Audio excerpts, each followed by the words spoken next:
Hey, this is Blake and welcome to another episode of the Gig Harbor Fly Show. And today we're talking about stability of kayaks and we're trying out the Hobie Outback 2019.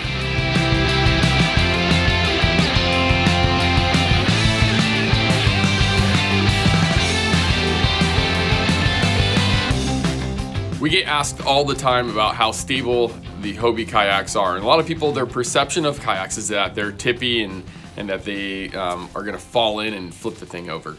And so the Hobie Pro Angler is just known for being the most stable fishing kayak out there. And so a couple years ago, I did a video just walking around on the thing, jumping up and down and flipping the thing over just to show how stable the thing really is.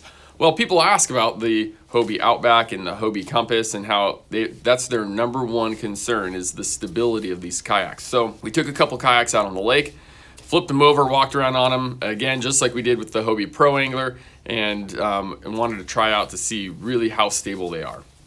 Standing up in the Hobie Outback is not as easy as the Pro Angler, but it's still pretty easy to do.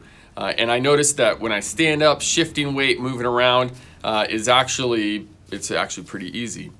So then I walked to the front of the kayak and I got the kayak to kind of stand up on the nose, and it was pretty easy to do that and pretty stable.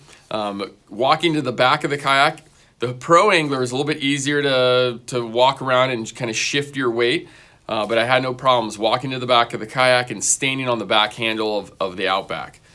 Now, one of the things that I did that I was really curious about was if I'm pedaling the kayak and I'm leaning as far as I can possibly lean, how far can it go before it throws you out of the boat and tips you over? And I was amazed that holding on to the side and leaning as far as I could, how far that Outback would lean before it rolling over. In the Hobie Pro Angler, when I flipped the thing over, it was pretty difficult to get it right side back up to get in it. And I found that the Outback was really easy to jump kind of on the top, roll it over, and then get in the kayak. And so I got in the kayak two different ways.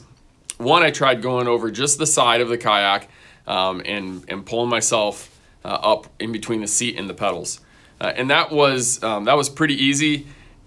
I think that would probably be what I would normally do if I'm out and I actually flip the thing in a fishing situation and I'm just trying to get back in the kayak.